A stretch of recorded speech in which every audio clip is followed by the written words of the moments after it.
అందరికీ నమస్తే అండి. కోడికత్తి శ్రీనివాస్ అందరికీ గుర్తుండే ఉంటుంది కదా, జానపల్లి శ్రీను. జానపల్లి ఏదో పేరు ఉందిలే. సో అతను అందరికీ ఫేమస్. రాష్ట్రంలో ప్రతి ఒక్కరికి అన్ని పార్టీల రాజకీయ అభిమానులకు కూడా ఆయన పేరు బాగా తెలుసు, కోడికత్తి శ్రీను అని. సో ఈ కోడికత్తి కేసులో ఆయనే నిందితుడు. ఆయనే ఆరోపణలు ఎదుర్కొంటున్నాడు. దాదాపుగా 5 ఏళ్ల వరకు జైల్లో ఉన్నాడు.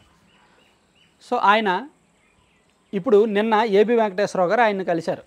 కోడికత్తి శ్రీనుని కలిసి అతన్ని సత్కరించి మేబీ రాజకీయాల్లోకి ఆహ్వానించారేమో. నువ్వు రావయ్యా రాజకీయాల్లోకి, నీతో పాటు నేను కూడా రాజకీయాల్లో ఎంటర్ అవుతాను, ఇద్దరం కలిపి అద్భుతాలు చేద్దాం, ఆ పార్టీలో ఏదో సంథింగ్ ఇద్దరు కలిపి ఏం మాట్లాడారో మనకైతే తెలియదు. కానీ ఒకవేళ కోడికత్తి శ్రీను రాజకీయాల్లోకి వస్తే పరిస్థితి ఎలా ఉంటుంది? అతను రావాలి కూడా. ఎందుకు రావాలంటే అతను అతను ఒక ఎస్సీ దళితుడు. సెకండ్, అతను ఒక విక్టిమ్, బాధితుడు. ఎంత బాధితుడు అంటే సాధారణంగా మర్డర్ కేసు అవని, రేప్ కేసు అవని, ఎంత పెద్ద కేసు అవని అరెస్ట్ చేస్తే రిమాండ్ ఖైదీగా ఉంటే మ్యాక్సిమం 3 నెలల్లో బెయిల్ వచ్చేస్తుంది. కానీ ఇతనికి 5 ఏళ్ళు బెయిల్ రాలే. ఎంత పెద్ద కేసు అయినా సరే ఎవరైతే బాధితుడు ఉంటాడో వాళ్ళు కోర్టుకు వచ్చి సాక్ష్యం చెప్తారు, వాంగ్మూలం ఇస్తారు. కానీ జగన్మోహన్ రెడ్డి గారు కోర్టుకు రాలేదు, వాంగ్మూలం ఇవ్వలేదు, సాక్ష్యం చెప్పలేదు. కేవలం వాళ్ళకున్న మీడియా ద్వారా అది కుట్ర అని చెప్పిస్తున్నారే తప్ప ఆ కుట్రేదో ఆయన వచ్చి చెప్పొచ్చుగా పోలీసులకి, ఆయన వచ్చి చెప్పొచ్చుగా ఎన్ఐఏ వాళ్ళకి, ఆయన వచ్చి చెప్పొచ్చుగా కోర్టుకి, చెప్పలేదు. ఇప్పుడు వరకు ఎప్పుడూ ఆయన కోర్టుకు వెళ్ళలేదు. కానీ వాళ్ళ మీడియాలో మాత్రం అదే రాయిస్తున్నారు, సొంత మీడియా ఉంది కాబట్టి. సో అంటే కోడికత్తి శ్రీనివాసు జస్ట్ మీడియా ముందుకు వచ్చి ఇలా నాకు అది నిజంగా అది స్క్రిప్ట్ అయితే, అంటే నాకు తెలీదు అది స్క్రిప్ట్ అని నేను చెప్పట్లేదు, ఒకవేళ అది నిజంగా స్క్రిప్ట్ అయితే ముందుగా ఇదిగో పలానా టైంకి జగన్మోహన్ రెడ్డి గారు వస్తారు, నువ్వు పలానా టైంకి వెళ్ళు, నీ చేతిలో ఈ కత్తిస్తాము, నువ్వు వెళ్ళేలా పోడు, దాంతో ఆయన ఒక సింపతి గేమ్ ఆడతాడు, ఆయన ఒక హాస్పిటల్లో జాయిన్ అవుతాడు, ఆయనకి ఏదో అయిపోయినట్టు మేమంతా సీన్ క్రియేట్ చేస్తాం, మాకున్న మీడియా ద్వారా హైలైట్ చేస్తాం, ప్రభుత్వం మీద వ్యతిరేకతను జనంలోకి తీసుకెళ్తాం, ఇదంతా ఒక షో, జస్ట్ నువ్వు కీలక పాత్రధారుడివి, నీకు ఇంత డబ్బులు ఇస్తాం అని చెప్పారే అనుకోండి. అంటే నాకు తెలీదు, నేను ఇదంతా నిజమని అనట్లా, అలా చెప్పారు అనుకోండి, ఆయన దానికి లబ్ధి పొందే ఉంటాడు అనుకుందాం. సో ఇప్పుడు ఆయన రివీల్ చేసేయచ్చు. ఎందుకంటే ఎంత అందులో భాగమైనా సరే తర్వాత వీళ్ళేగా ఆదుకోవాలి, అతనికి బెయిల్ వచ్చేలా చేయాలి. కానీ అతనికి బెయిల్ రాకుండా అడ్డుకున్నారు. సాక్ష్యం చెప్పడానికి వెళ్ళలేదు, అసలు కేసు దర్యాప్తును కూడా పక్కదారి పట్టించారు. సో అతను ఏ రకంగా చూసినా బాధితుడే.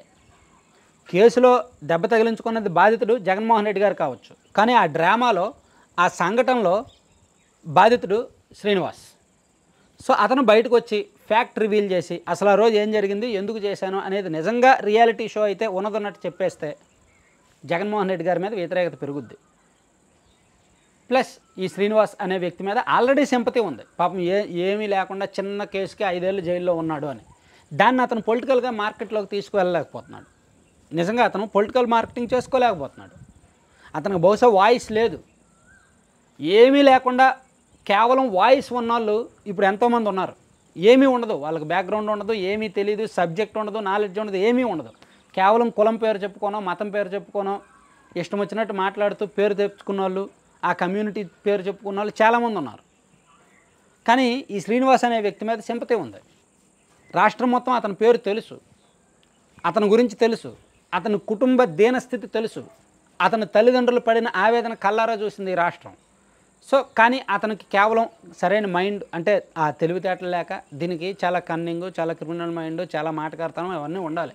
అవన్నీ పాపం అతనికి లేక, సరైన సలహాలు లేక అతను అలా ఉండిపోతున్నాడు. కానీ మేబీ ఏబి వెంకటేశ్వరరావు గారు వెళ్ళి అదే మాట్లాడి ఉంటారు.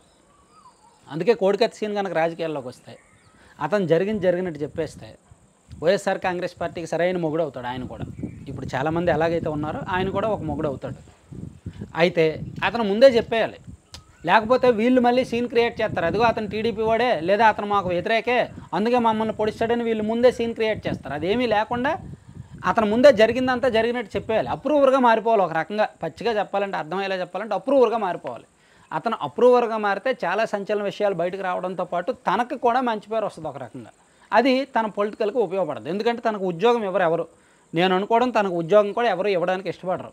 అతనికి భవిష్యత్తు ఉండదు, ఇన్కమ్ లేదు, చాలా కష్టం. తల్లిదండ్రులు చూస్తే ముసలోళ్ళు, ఇంకెవరూ లేరు. కాబట్టి ఆయనకు రాజకీయాల్లోకి రావడం సరైన మార్గం. వచ్చి సరైన మార్గంలో రాజకీయాలు చేస్తే కనుక ఫ్యూచర్ ఉంటుంది. జరిగింది జరిగినట్టు ఫ్యాక్ట్ చెప్పేయాలన్నమాట. Thank you.